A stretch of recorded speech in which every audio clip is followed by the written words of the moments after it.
What's up, guys? This is English Grammar Explains, and this time we start to talk about so-called conditionals. It's a rather complicated and a bit tricky topic because in English language there are basically 4 types of conditionals, or sometimes it is called the conditional mood, like this. And we use it in sentences like this. If I go home now, I will be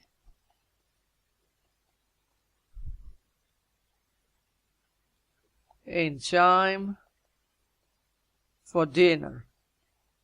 This sentence, as you see, it contains of 2 parts. And this part is called if clause,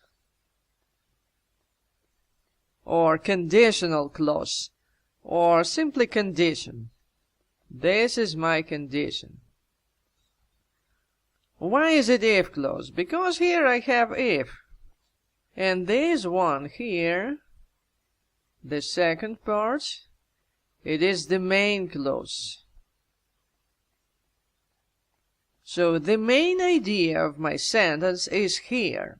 It is not necessary to begin my sentence with condition. I also can say like this: I'll be in time for dinner if I go home now.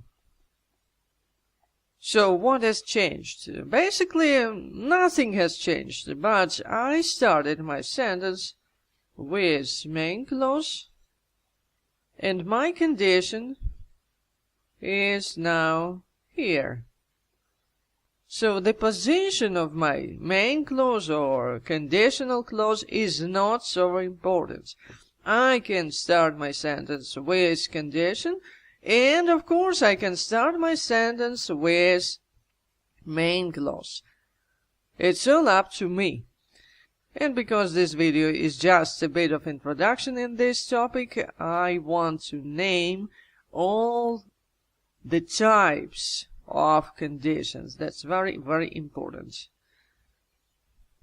We have basically 4 types of conditions in English. The first type, or it is usually called type 0. It's general truth, something obvious. For example, laws of physics or laws of nature, something like this. So basically everybody knows it is true. Let's have some example. If we don't water the plants, they die. That's the obvious truth, because plants die without water. Then goes type 1. If we use type 1 condition, we talk about something that can happen in the future or even in the present.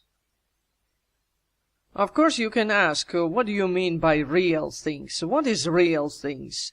Real things, that's just something that is likely to happen. There is tiny, maybe small possibility that it will not happen, but mostly or likely it will happen. So, it's real. And this is like this sentence here. I'll be in time for dinner if I go home now. That's a real thing, and it will happen in the future.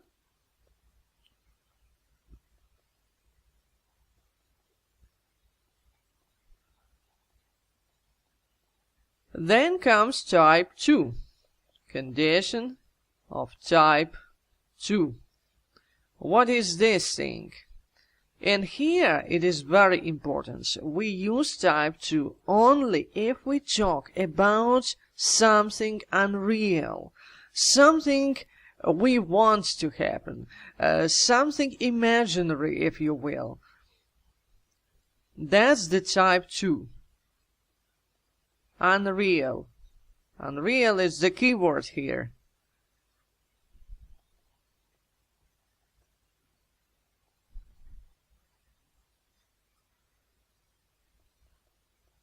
And of course, it's very important that we use type 2 only referring to present. If I were a bird, I could fly. Of course, I am not a bird, I am a human, so I cannot fly, but that's my wish. Or that's my imaginary situation, or just a real thing. I am not a bird, so I can't fly. And all this refers to the present. That's very, very important. Okay, and what about type 3? Of course, we have type 3. And type 3 is very, very similar to type 2. We also talk about unreal things, but these things are in the past. All the difference between type 2 and type 3 that this guy refers to the present and this guy refers to the past. And that's it. Let's have some example. If you had got up in time, you would not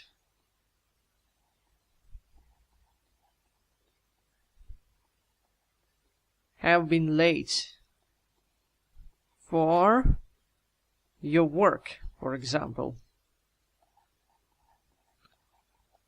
As you see, it's quite a long sentence. Here we talk about things that happened or had to happen in the past. That's very, very important. We talk about past. Maybe it happened yesterday, maybe it happened on Monday, or even whatever. And here we have so-called unreal condition. You didn't get up in time. That's the reality. And here you would not have been late for your work. So in reality, you were late. That's the reality. Here, the real fact, and here, the real fact.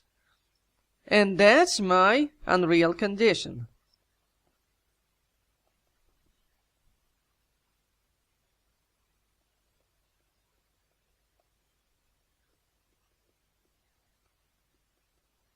Imaginary, if you will.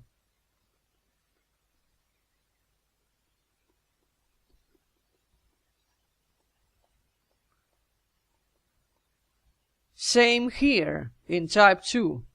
This is the reality,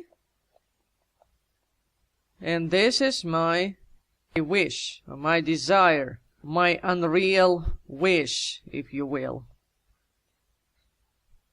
So basically, we can divide our conditions in two big groups.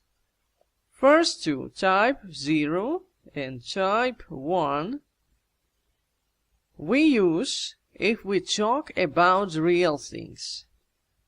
As for type 2 and type 3, we use them if we talk about imaginary or unreal things. And of course, because this video is introductory, I don't talk about modal verbs, about sentence structure, about tenses and whatever. What do we use in type 0? What do we use in type 3? what are all these things, why I use if I were instead of I was, and can I use I was, and so on, so on, so on. Of course, there is much to talk about, and I, of course, will talk about all this, but it will be in my next video. And it is all for now. Feel free to subscribe, to like or dislike, to share or whatever. Thanks for watching, and see you in the next video.